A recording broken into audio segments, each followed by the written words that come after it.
کہ پیارے نبی صلی اللہ علیہ وسلم نے ایک مرتبہ خواب میں دیکھا کہ آپ صلی اللہ علیہ وسلم کے پاس دو آدمی آئے، آپ کا بازو پکڑا اور ایک پہاڑ کے کنارے لے گئے جو کافی اونچا تھا.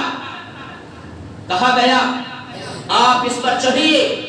اللہ کے نبی صلی اللہ علیہ وسلم نے کہا میں اس پر نہیں چڑھ سکتا.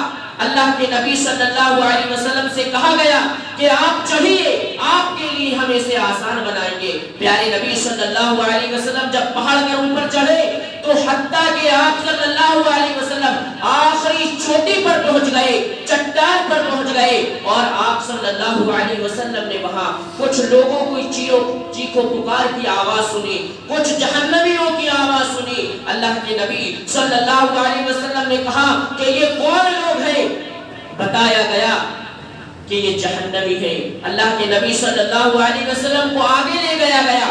آپ صلی اللہ علیہ وسلم نے وہاں کچھ ایسے لوگوں کو دیکھا جو الٹے لٹکا دیے گئے ہیں اور ان کے جبڑوں کو چیرا جا رہا ہے. پیارے نبی صلی اللہ علیہ وسلم اور ان کے جبڑوں سے خون بہ رہا ہے. پیارے نبی صلی اللہ علیہ وسلم نے کہا کہ یہ کون لوگ ہیں؟ بتایا گیا دراصل وہ جو دو آدمی تھے وہ فرشتے تھے.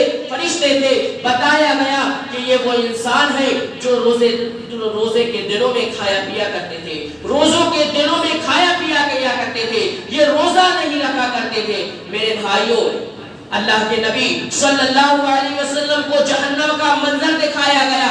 آپ صلی اللہ علیہ وسلم نے دیکھا کہ کچھ آدمیوں کو لٹکا دیا گیا ہے. جس طریقے سے عام حالات میں ہم مارکیٹوں میں دیکھتے ہیں یا قربانی کے وقت میں دیکھتے ہیں کہ ایک بکرے کو پیر باندھ کر جس طریقے سے لٹکا دیا جاتا ہے، ایسے ہی اس آدمی کو لٹکا دیا گیا اور اس کے جبڑوں کو چیرا جا رہا ہے. آج ہم کتنے ایسے مسلمان ہیں، ہم یہ سزا سن رہے ہیں کہ اللہ تبارک و تعالی ہمارے جبڑوں کو چیر دے گا. آج ہمارا تھوڑا سا ہونٹ کٹ جاتا ہے بازو سے تو ہم کھانا پینا نہیں کھا سکتے. کتنی تکلیف ہوتی ہے، لیکن اللہ رب العالمین کا حکم ہوگا کہ فرشتے ان کے جبڑوں کو چیر دیں گے.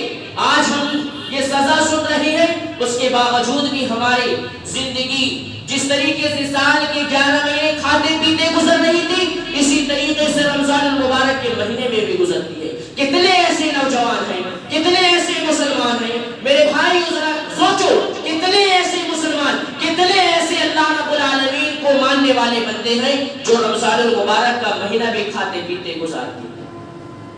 اگر ہم کوئی روزے دار ان سے سوال کر لیں کہ تم نے روزہ کیوں نہیں رکھا، تو بتاتے کیا ہے کہ ہمارا پیٹ دکھ رہا ہے، ہمارا سر میں درد ہے، ہمارے اندر فلاں بیماری ہے.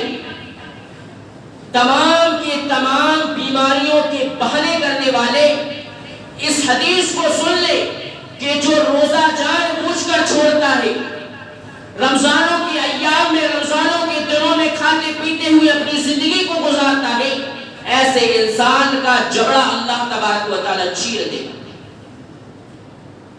کتنے ایسے مسلمان ہیں جن کے ہونٹوں پر بیڑی دبی ہوئی ہے، سگریٹ دبی ہوئی ہے. کتنے ایسے مسلمان ہیں جو رمضان المبارک کے اندر گٹکا اور کھرا کھاتے ہوئے محلوں پر نظر آتے ہیں. جب ان سے پوچھا جاتا ہے کہ تم نے روزہ نہیں رکھا، بتاتے ہیں کہ ہم سے کھرا نہیں چھوٹتا. یہ ایسی بیماری ہے اگر ہم اسے کھائیں نہ تو ہمیں لیٹرین اور پیشاب نہ ہو. میرے بھائیوں، کتنے ایسے مسلمان ہیں جو یہ بیڑی اور تمباکو کے چکر میں اپنے روزے کو چھوڑ دیتے ہیں، اپنے آپ کو جہنم کے اندر داخل کروانا چاہتے ہیں، اپنے جبڑوں کو چروانا چاہتے ہیں. کتنے ایسے مسلمان ہیں میرے بھائیوں. تو تصور کرو، یہ جو مہینہ ہمارے پاس آیا ہے، یہ روزے کا مہینہ ہے، یہ بڑی بابرکت والا مہینہ ہے. عملوں میں سب سے زیادہ اگر اس مہینے کے اندر عمل کرنے کا جو جذبہ ہونا چاہیے وہ روزوں کا ہونا چاہیے، قرآن مجید کا ہونا چاہیے، کثرت سے دعاؤں کا اہتمام ہونا چاہیے، تاکہ اللہ تبارک و تعالی ہم سے خوش ہو جائے. اللہ تبارک و تعالی ہم سے خوش ہو جائے. کتنے ایسے نوجوان، کتنی ایسی مائیں اور بہنیں ہیں جو اپنے روزوں کو کچنوں میں گزار دیتی ہیں.